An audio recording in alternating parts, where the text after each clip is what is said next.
Olá, boa tarde, seja muito bem-vindo. Nós estamos ao vivo, agora são 15 horas e 30 minutos pontualmente, pelo horário de Brasília. Eu sou o Kleber Werneck e a partir de agora você confere comigo as principais notícias nesta edição da tarde do Redação HIT. E olha, a gente já vai começar com o nosso giro de repórteres pelo Brasil. Olha, a lista de receitas que prometem soluções milagrosas na internet parece até infinita. E essas fake news da alimentação podem se tornar um problema sério de saúde pública. Vamos ver aí na reportagem do Alexandre Cardoso. Receitas que prometem resolver todos os problemas de um jeito fácil, barato e sem intervenção médica estão aos montes na internet. A lista parece infinita e vai desde receitas de emagrecimento até a cura de doenças graves. Essas fake news alimentares tornaram um problema sério de saúde pública. Mesmo que seja aparentemente inofensivo, o perigo dessas receitas é encorajar as pessoas doentes a abandonarem seus tratamentos médicos. O problema é tão sério que o Ministério da Saúde disponibilizou um número de WhatsApp para receber informações e falar sobre a veracidade dessas receitas. No telefone 619-9289-4640. Nutricionistas afirmam que, apesar de muitos alimentos terem propriedades benéficas para a saúde, eles não têm capacidade curativa, mas potencializam a cura de doenças, junto do tratamento adequado. O papel dos alimentos, portanto, não é combater, mas prevenir doenças, se consumidos de uma forma balanceada e variada. Entre as principais receitas que você deve ficar atento estão os chás com diversos tipos de ervas, misturas de água com limão, dietas da moda, detox e shots milagrosos. Olha, é importantíssimo esse alerta e, portanto, não acredite em tudo que você vê, assiste ou lê na internet. A gente vai dar um tempo agora com o nosso giro de repórteres para falar sobre outro assunto importante, também de saúde. Olha só, você sabia que seu coração pode ser muito mais velho que você? Isso mesmo, é o que mostra um estudo internacional. Dependendo do estilo de vida da pessoa, o órgão pode ter envelhecido muito mais rápido que a idade real. Vamos conferir.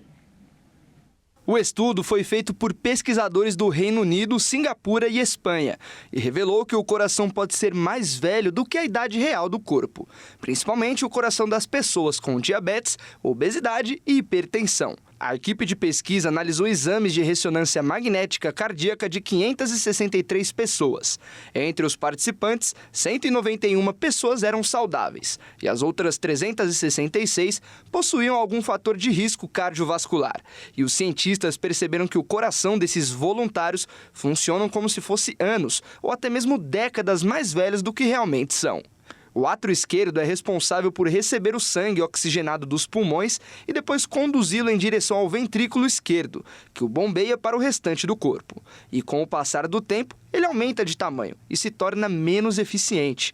E nas pessoas com problemas cardíacos, esse processo é mais acelerado. Os casos de obesidade foram os piores e a diferença de idade foi ainda maior. Esses corações podem chegar até 45 anos a mais do que a idade verdadeira da pessoa.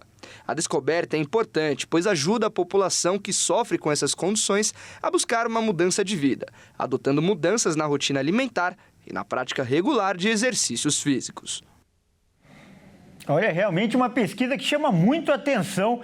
Então, para falar mais sobre esse assunto, nós vamos conversar agora com um especialista. O nosso convidado é o Dr. Fernando Menezes, ele que é médico cardiologista. Boa tarde, doutor Fernando. Seja muito bem-vindo. Primeiro, é um grande prazer recebê-lo no nosso jornal. Boa tarde, Cláudio. Obrigado. É um prazer estar aqui também.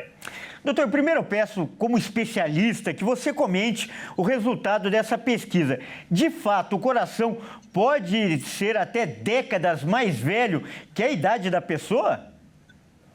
Essa é uma excelente pergunta e esse estudo ele é particularmente muito interessante. Ele é um estudo que ele não está avaliando se uma medicação funciona ou não, mas é um estudo de análise fisiológica. Então, foi determinado um modelo de envelhecimento com ressonância por esse estudo, que são características já bem conhecidas para a gente da cardiologia, que é o aumento do átrio esquerdo, a redução do volume diastólico final, o aumento das câmeras esquerdas, aumento das câmeras direitas e condições que levam à predisposição a um envelhecimento mais rápido do coração.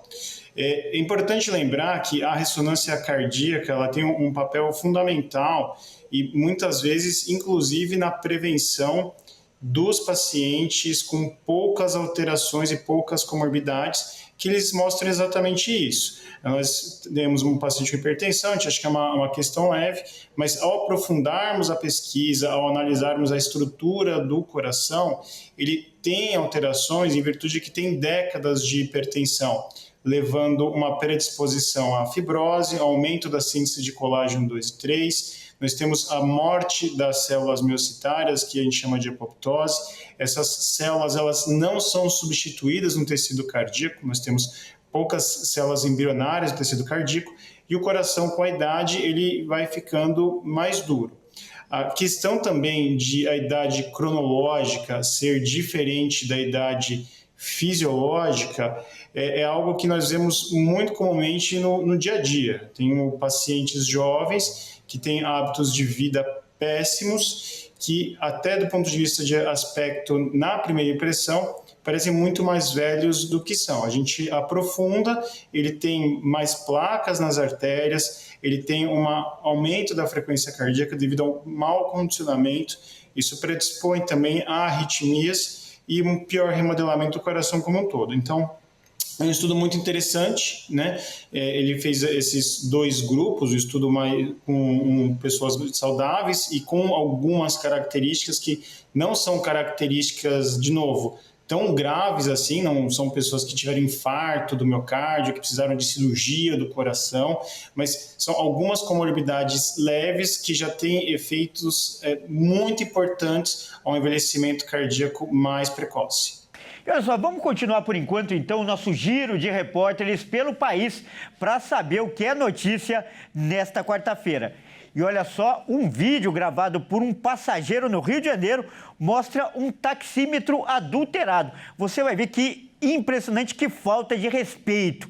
O marcador, né, ele marca o valor ali, o valor dispara em poucos segundos. Veja esse flagrante com o Anderson Nascimento. Um passageiro denunciou um táxi legalizado no Rio de Janeiro, rodando com um taxímetro fraudado. O flagrante foi publicado nas redes sociais e mostra um aumento rapidíssimo no preço da corrida. O golpe consiste em acionar um dispositivo clandestino que faz, em questão de segundos, o valor a pagar disparar. O carro nem precisava estar em movimento para adulterar o relógio. A Secretaria Municipal de Ordem Pública disse que já identificou o táxi e bloqueou os documentos do responsável. O permissionário também foi convocado a prestar esclarecimentos. A pasta também disse que faz verificações rotineiras para combater essas fraudes. Que absurdo, né? E olha só essa outra história. Uma funcionária de um restaurante em Salvador, que ela está grávida, ela foi demitida por justa causa, olha só. E o motivo foi que ela apresentou 6 atestados médicos falsos. Quem vai contar essa história é o Cleiton Rodrigues. A atendente foi demitida do restaurante localizado em um dos bairros nobres de Salvador, ainda enquanto estava grávida. De acordo com informações, a dispensa foi por justa causa após ela apresentar 6 atestados médicos falsos para justificar faltas ao trabalho. Esse caso aconteceu em 2022, porém a decisão da Justiça só saiu agora. Na época em questão, os patrões desconfiaram da mulher quando ela entregou um dos atestados com erro na grafia do nome do médico. Então, eles entraram em contato com a unidade de pronto atendimento UPA e confirmaram que o profissional não atuava no local e nem havia atendido a trabalhadora. A unidade de pronto atendimento informou apenas à empresa que um dos 7 atestados apresentados pela mulher era autêntico. Ela não apresentava os atestados originais para a empresa e mandava apenas fotos dos atestados por mensagem. De acordo com o Tribunal Regional do Trabalho, a juíza responsável pelo caso reconheceu a justa causa e negou os pedidos da ex-funcionária, como verbas rescisórias, horas extras, vale transporte e também indenização pela estabilidade gestacional. A ex-funcionária também foi condenada pela Justiça ao pagamento de honorários advocatícios. A mulher pode ainda recorrer da decisão. Obrigado pelas informações, Cleiton. E olha só, nós vamos retomar agora o contato com o doutor Fernando Menezes, ele que é cardiologista, vai aparecer aqui no nosso telão. Deu tudo certo agora, doutor, eu peço, melhor que você conclua aquela resposta. Eu lhe perguntei se é possível rejuvenescer um coração já envelhecido ou apenas retardar e impedir que ele continue envelhecendo, por favor. Não, perfeito. Então, só retomando a questão principal depende da causa e se esse envelhecimento é um envelhecimento exclusivamente fisiológico. Então, alguém com 90, 80 de altas idades, dificilmente nós vamos conseguir reverter isso. No entanto, se nós temos causas patológicas, mesmo que alterações discretas, que muitas vezes as pessoas não dão bola, acham que é uma questão natural de 50, 60 anos. Essas causas, sim, nós podemos atuar. Em termos de hipertensão, uma reversão para níveis normais, nós podemos atuar de maneira positiva no remodelamento. Em termos de placas ateroscleróticas, uma manutenção de colesterol baixo, dietas hipocalóricas também estão associadas com uma melhor saúde cardiovascular, um melhor rejuvenescimento cardiovascular também. Então, a princípio, o que nós consideramos como envelhecimento, muitas vezes não é uma questão exclusivamente da idade, mas é uma somatória de pequenas alterações que passam não tratadas por anos e décadas, que causam um envelhecimento cardiovascular mais precoce. Nesse sentido, sim, nós podemos atuar. Tá certo, então nós acabamos de conversar com o doutor Fernando Menezes, ele que é médico cardiologista. Doutor, muito obrigado por essa entrevista, pela simpatia e principalmente pelo jeito simples que ajuda as pessoas a entenderem um assunto tão técnico e até estimulá-las, a mudar de vida, doutor. Muito obrigado. Imagina, obrigado. O prazer foi tudo meu, viu? Grande abraço. Bom, vamos continuar nosso giro de repórteres. Então, olha só, uma empresa de recursos humanos foi condenada a pagar uma indenização por etarismo. Um homem de 45 anos se candidatou a uma vaga de trabalho, mas virou motivo de piada justamente por causa da sua idade. A repórter Michele Veiga vai contar essa história. E uma empresa de recursos humanos aqui de Santa Catarina foi condenada nessa semana pelo Tribunal de Justiça do Estado a pagar R$5 mil de indenização a um homem que estava se candidatando a uma vaga de emprego no ano de 2022. Esse caso foi caracterizado como etarismo, tudo porque na publicação que foi colocada nas redes sociais à época por esse homem, que tem a sua identidade preservada, ele estava se candidatando a uma vaga de emprego que não dizia de qual idade, a qual idade que era para participar. Na época ele tinha 45 anos e a resposta que ele obteve da empresa foi: cancela, já passou da idade. E isso tudo ele printou, colocou nas redes sociais, ganhou uma grande repercussão e acabou colocando o caso na justiça. Isso significou, para o Tribunal de Justiça, uma classificação como etarismo, preconceito com a idade. Na época, o homem disse estar apto, para trabalhar, mesmo com 45 anos, na flor da idade, com ampla vontade de estar exercendo a sua profissão, e que julgou julgou o caso, né, aí como uma desclassificação dos seus méritos por conta da idade. Por isso, o Tribunal de Justiça fez com que essa sentença fosse determinada nessa última semana. O etarismo os classifica contra preconceito, né, contra idades, pode ser idades inferiores ou superiores, enfim. Não pode-se, né, ter esse tipo de atitude. Essa empresa de recursos humanos vai pagar agora a indenização a esse homem catarinense. E o governo do Rio Grande do Sul apresentou o Plano Rio Grande, que tem o objetivo de preparar o estado para futuras e eventuais enchentes e também períodos de grandes chuvas, para não repetir, né, o transtorno do último ano. E uma das mudanças será no sistema de alertas para a população. Confira agora com a Bruna Cantalupe. A Defesa Civil do Rio Grande do Sul está adotando um novo sistema de alertas para situação de risco. A partir de agora, mensagens de emergência vão contar com uma escala de cores, que vai do verde ao roxo, indicando desde a normalidade até a necessidade de ação imediata.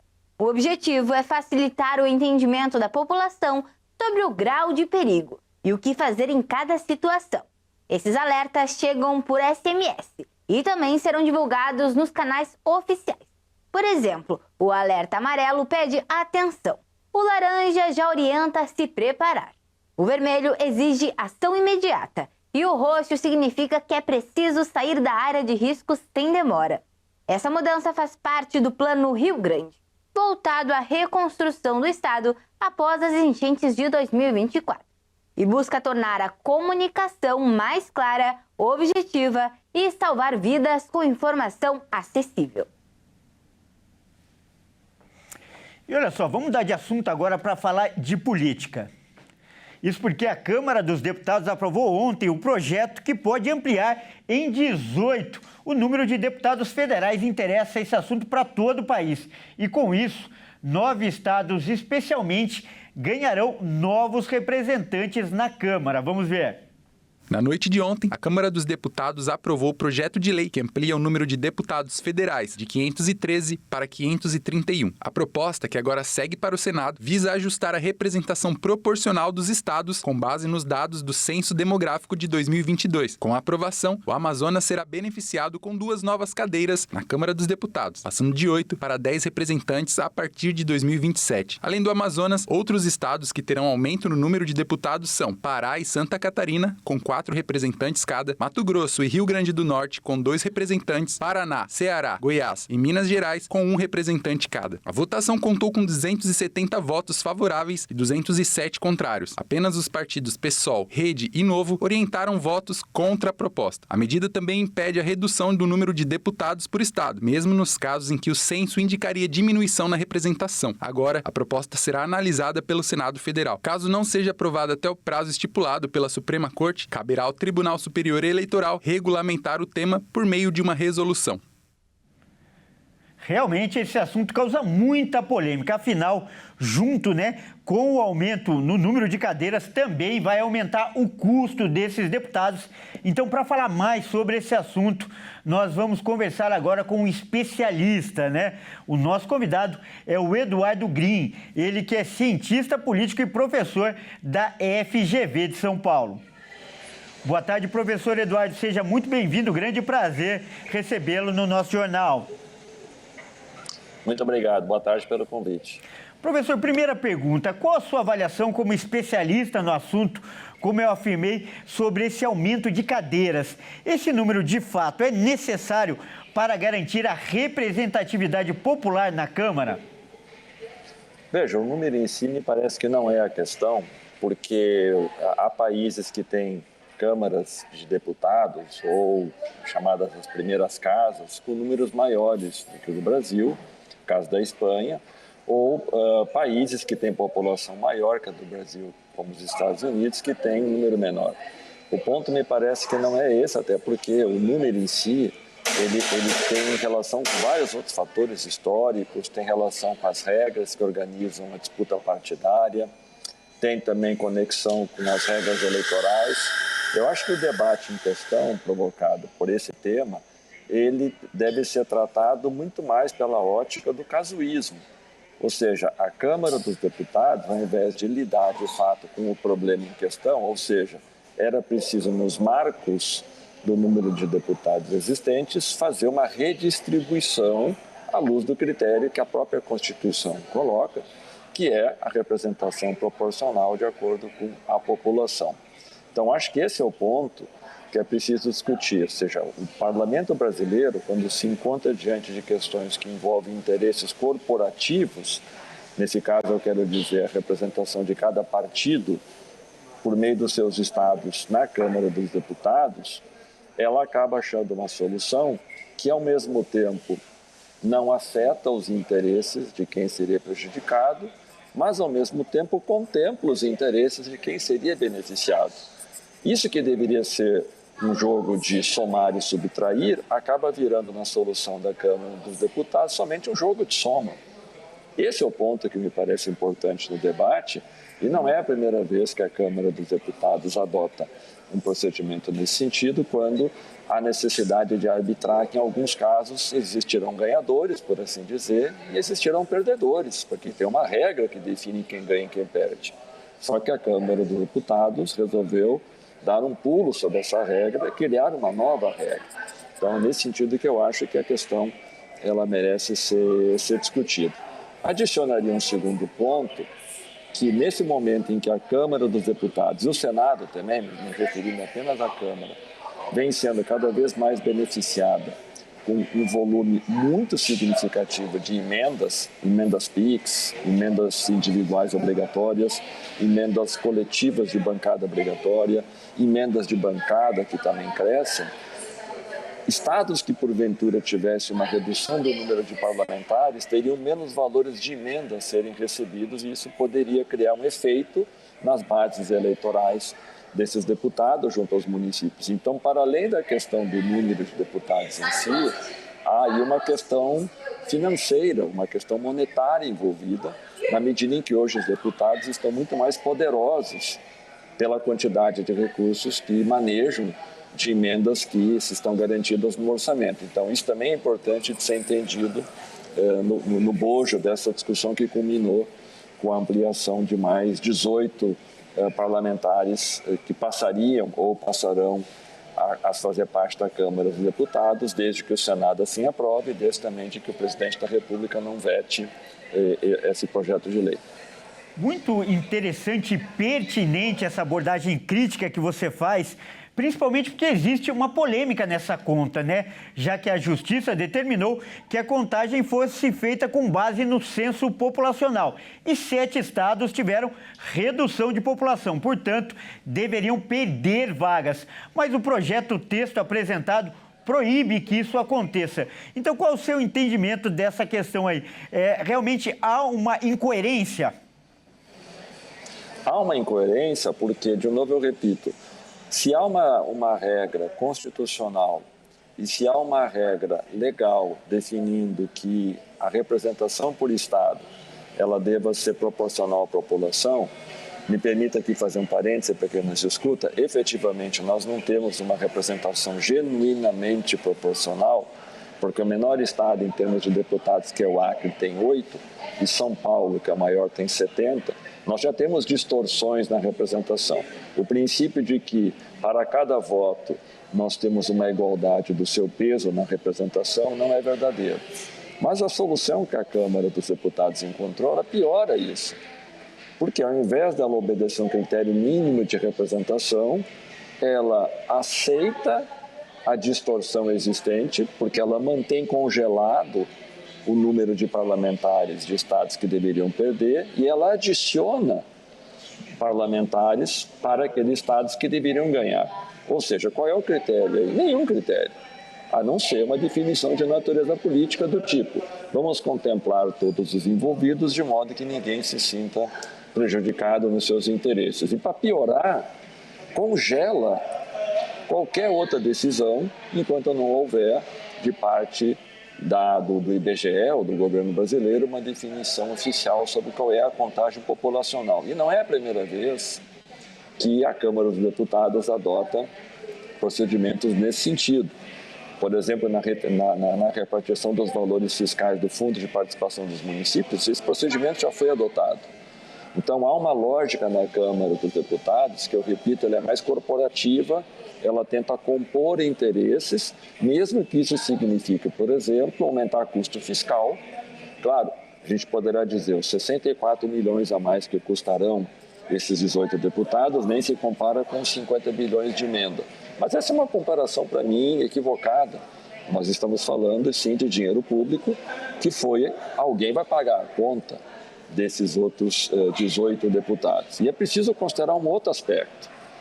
Como cada Assembleia Legislativa Estadual, pela Constituição, ela tem que ser o triplo da representação do seu estado na Câmara Federal, nós também teremos ampliação de deputados nos estados que tiveram acrescidas as suas representações, ou seja, também vai ter custos envolvidos do dinheiro público nos outros estados. Então, a solução que acaba se encontrando, me parece que ela é a pior possível, não apenas olhando a questão fiscal, mas olhando também a falta de critério que acaba sendo adotado e que, portanto, vai distorcendo ainda mais um sistema de representação que já não é genuinamente representativo, por assim dizer, da realidade da população dos estados brasileiros.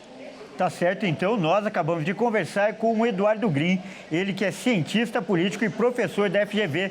Professor, muito obrigado por essa entrevista, acima de tudo, uma orientação para o nosso telespectador que é eleitor, que deve ser representado com justiça. Muito obrigado, professor. Obrigado, boa tarde. Boa tarde, até mais. Bom, é isso aí, essa edição fica por aqui, eu agradeço demais pela sua companhia e você que não é de São Paulo, não nos acompanha pela RIS TV, fique com a sua programação local. Se você é de São Paulo, fique com o Consulta ao Doutor e a Dani Paris. Até mais.